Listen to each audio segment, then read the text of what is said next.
Welcome to a World of Good podcast. My name is Andrew Gale. Thanks so much for joining us for this episode. We are currently in a car in Thailand. We're at our regional coordinator meetings in Chiang Mai, and we are trusting that Joshua Uyghur is going to be able to drive on the wrong side of the road. Well, the correct side of the road in this country, the opposite side of the road for us, while we have a conversation with our good friends Jason and Abby Torgeson. But right now, for this episode, we are doing a series on regions where the Church of God has a presence. So we're looking at the Church of God demographics, history, context, what it looks like around the world. Today, we're joined by our great friends, Jason and Abby Torgeson, who are the RCs in Latin America. Thanks so much for being with us, Jason and Abby, and so excited for the experiences we've had so far in Chiang Mai. We literally, the three of us, just got off elephants, which is a weird thing to say. I don't know that I'll ever be able to say that again, but I just got off an elephant. What was your experience with that? That was simultaneously the scariest and the coolest thing I've done in a really long time. And kudos to Andrew for riding with our 7-year-old son, Josiah, because I don't think I'd have had the guts to try to keep myself on and him. He did awesome. But it was way up there. Well, Jason and Abby, we're so grateful that you're here with us as we talk about Latin America and the work of the Church of God there. You guys, just so people know, you guys are the RCs, and you live in San Jose, Costa Rica, which is kind of smack dab in the middle of that region, right? I mean, tell me a little about where you are and your specific context. Sure. So when we took this role, we looked at locations that would be easily accessible to the U.S. as well as other regions. As far as airfare goes, it's probably one of the cheapest places to fly in and fly out of in our region, which is really helpful. And there's a hub just south of us in Panama, so we're situated in a really good location.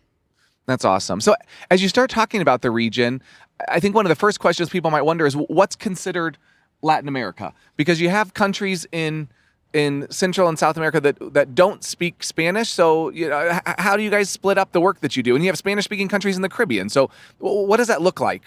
Yeah, so everybody defines that a little bit differently. But basically in the Church of God, the way that we define Latin America is anything Spanish or Portuguese speaking south of Texas, excluding Puerto Rico, that tends to affiliate more with the Concilio Hispano in the U.S. just by being part of the U.S. But basically, if you go to Mexico, anything Mexico on south that speaks Spanish or Portuguese, that's a total of about 20 countries. Wow. That's considered Latin America as far as the Church of God's concerned. So really, it's all of the Americas, because Mexico is technically North America. I mean, we often talk about the Church of God in North America, but in a technical sense, U.S., Canada, and Mexico are all part of North America. So you are working with the Church of God across the Americas, from North, Central to South. Correct. That's a huge swath of geography to have to engage with. Thankfully, the fairly common language with Spanish and Portuguese being the language, which is a difference for some of the other regions that have lots of different languages to deal with. Can you tell us a little bit about the church in general there? Like, how many countries is the church in? Do you know how many churches there are, believers, those kind of things? So we can just get a picture of what that looks like. Yeah, so we have a presence in 20 of the countries. And currently we have just under 1,000 churches and about 70,000 believers in the region. Wow. That's a large group. It's not the largest in the world, but that's a fairly large group of churches across the region. And so that includes churches as far south as Argentina and as far north as Mexico. And do you have places in the region that have larger presence than other countries? Where are some of the big hubs?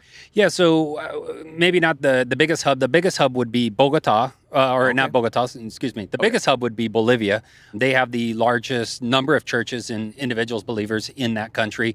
I would say the fastest growing would probably Brazil, who are planting churches at a rate probably faster than the rest of the region. That's very cool. Can you give us any insight into the history? How long has the church had a presence in Latin America? When did the work in Latin America start? Just to know, like, what's the oldest church that's there? What's the newest church? To give us kind of that kind of a perspective.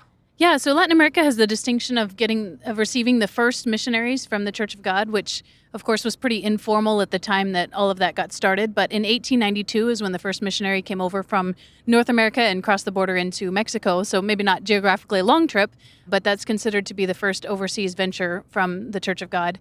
And so we've got, every country's got a different history, but we have several of our countries that are 100 years old or close to 100 years old. Wow. or recently celebrated that anniversary. So 1892, so we're talking just 10 years after the start of the Church of God, there was already a presence in Mexico. Yeah. Wow. Yeah. Very cool. What's the newest church that is in the region? So our newest one is actually El Salvador, and they opened up in 2020 during the pandemic while everybody was hunkering down and trying to find toilet paper. The fact that they were able to start that was a really encouragement as people were trying to draw back or how we're going to handle regulations.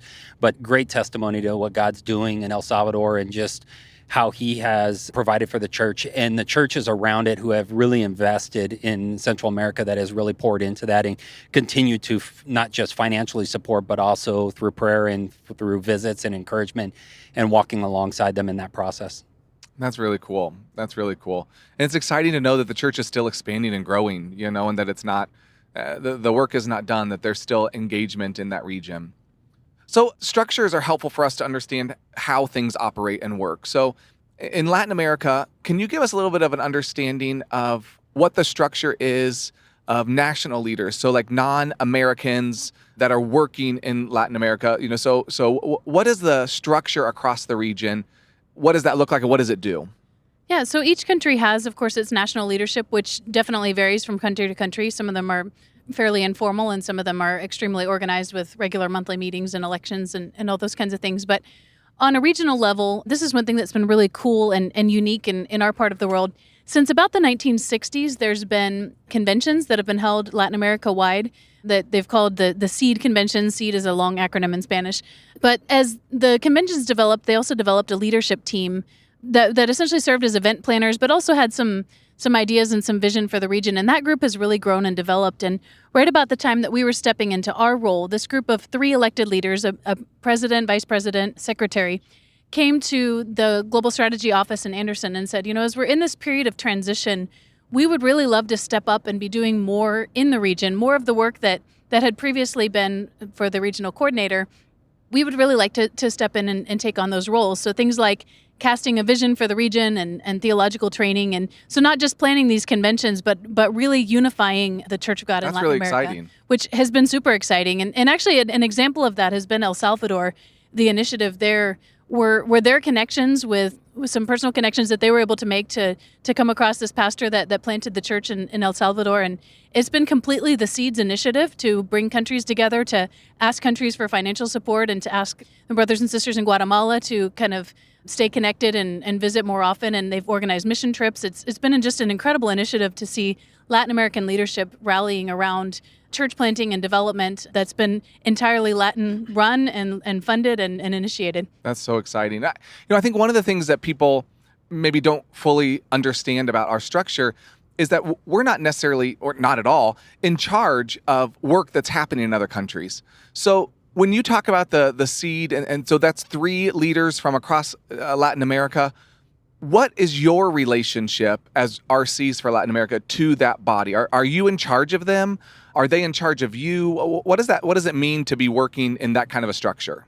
Sure. We were blessed in coming into this role when we were asked. 1, we were very humbled, and 2, we were overwhelmed at the possibility of being the RC for the region, which historically has been one that is kind of the gatekeeper for the ministry, or gatekeeper is looked upon by the nationals. And one of the unique things about Latin America was when we were coming on, one of the things the local leaders said is, we don't need somebody to coordinate this or that. We want to take a bigger role in that process and keep it in-house. And yes, it would be great to walk alongside or have somebody walk alongside us. It would be great to do this in partnership. And so what really developed was a relationship where we've developed the relationship with the 3C leaders, as well as working with national leaders. And our focus is really to walk alongside the national leaders, meet with the national leaders in the SEED, but as well working with our missionaries on the ground, providing support to them as needed. And we also look through the lens of projects as we develop and look at projects that need to be renewed or projects that need to be on their last stages. And so we have the great opportunity to look that through the eyes of somebody from North America, but also leaning on the local leaders to give us insight as we navigate that. So you really do work in partnership. I mean, it really is not, there's not a hierarchy there, but it's really you engage and work at the request and the desire of the leadership on the ground. Correct. And that goes just not for the local leaders, but with the home office in Anderson. We all work as a team to pull this off. And we have such great support with Josh and Michaela in projects, as well as Andrew and Steven providing logistics and all the office staff. We're incredibly blessed to be a part of that team just within the U.S. and outside the U.S. I think it's so helpful. We talk about, that our vision, our goal, the work that we do is walking alongside the local church. But I think it's important for people to know that's not just a tagline. That is literally what we do as we work. We work with the local church, not being in charge, not directing, but in partnership. And I think Latin America is a great example of where that's happening and where, for the most part, it's happening really well. And that's really exciting. I think the language thing is really fascinating to me. So in Latin America, you have kind of a unifying language of Spanish and Portuguese. And yet, that makes it really unique for our missionaries, because in a lot of places around the world, there's multiple languages spoken, and everyone that needs to communicate with each other comes to English. So you think about in Africa, there's French, there's Swahili, there's a lot of different languages, tribal languages, but when communication happens across those different groups, they often come to English. In Latin America, the language that people come to is Spanish, which means that you have to be so much more versed in language to do the work that you're doing. Has that been a benefit in the work that you're doing, or has it been helpful or a challenge in the work that you do? I think for the missionaries, it probably adds a layer of challenge, especially if you're coming to Spanish or in the case of Brazil, Portuguese a little bit later in life. But honestly, as a region, I think it's been a tremendous blessing, because we can find, particularly with Spanish, there's a lot more Spanish resources than even Portuguese resources, but especially more than maybe a tribal language or a language from a smaller country. And so I think from a resource sharing standpoint and from a unity standpoint, people get to communicate with each other for the most part in their heart language. Now, we do have some indigenous languages and a few other languages that are spoken in the region, so it's not entirely Spanish, but for the vast majority of our brothers and sisters in the Spanish-speaking countries, or in the case of Brazil, Portuguese, they can really grow in their heart language and share together. And luckily, even Portuguese and Spanish are not dramatically different from each other. And so many of our Brazilian pastors who travel to Spanish-speaking regional events are able to function.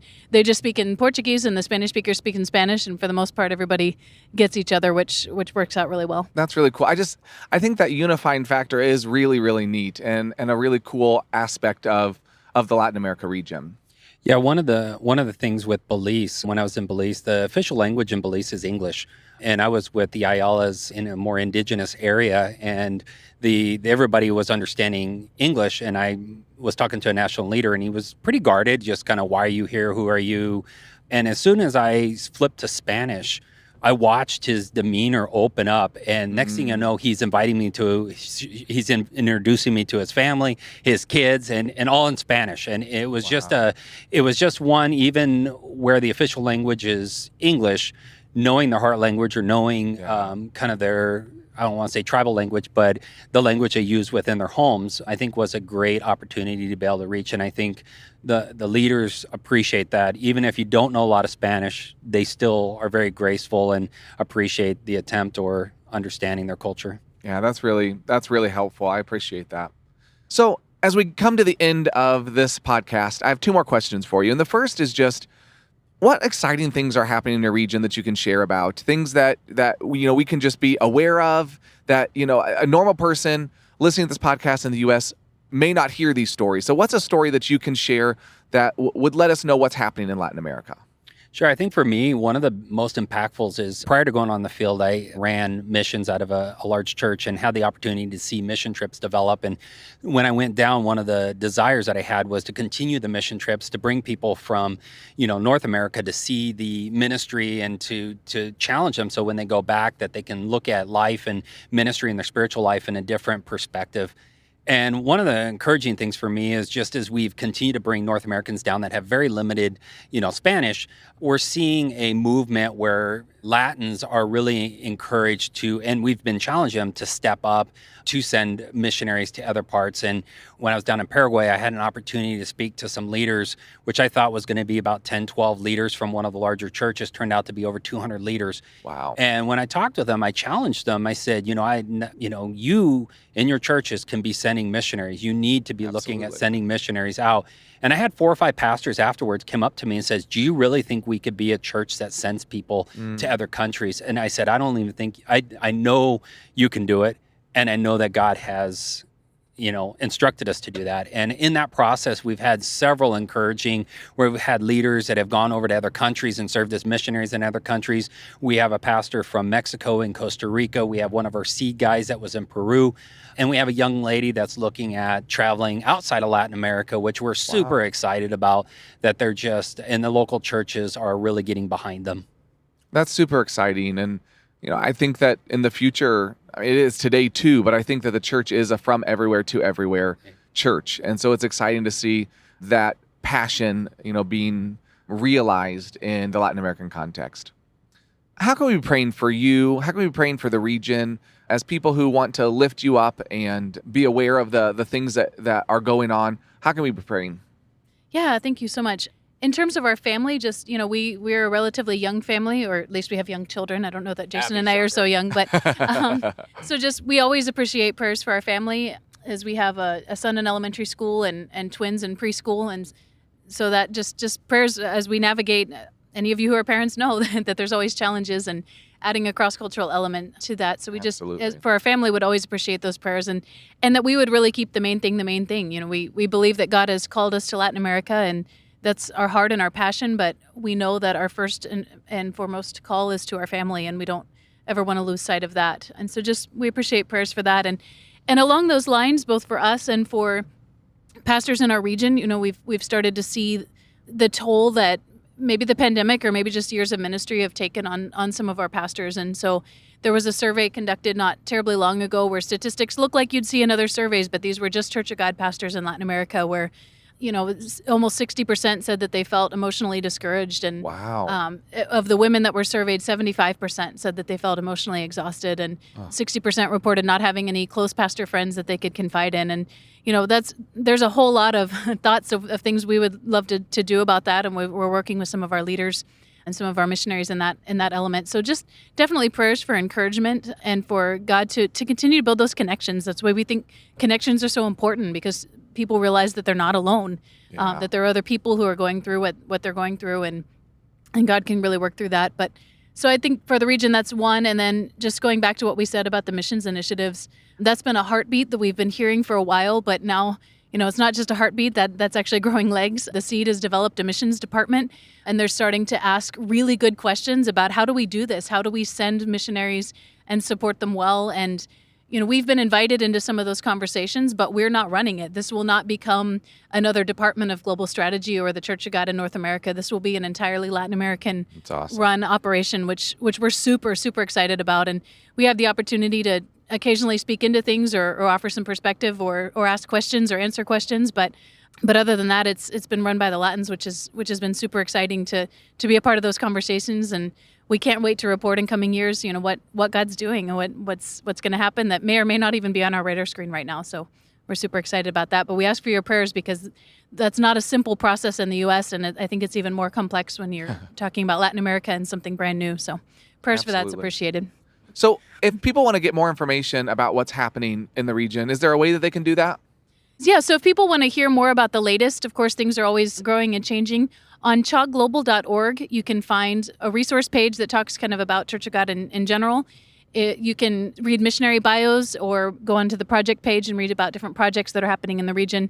If you go to the missionary bios, you can check out our page, where there will be a link to our newsletters. And our newsletters are where we have updates about what's happening in the region, and especially things that you can be praying for, because that, like I said, can change on a regular basis. But we really, really appreciate your prayers and your connection there.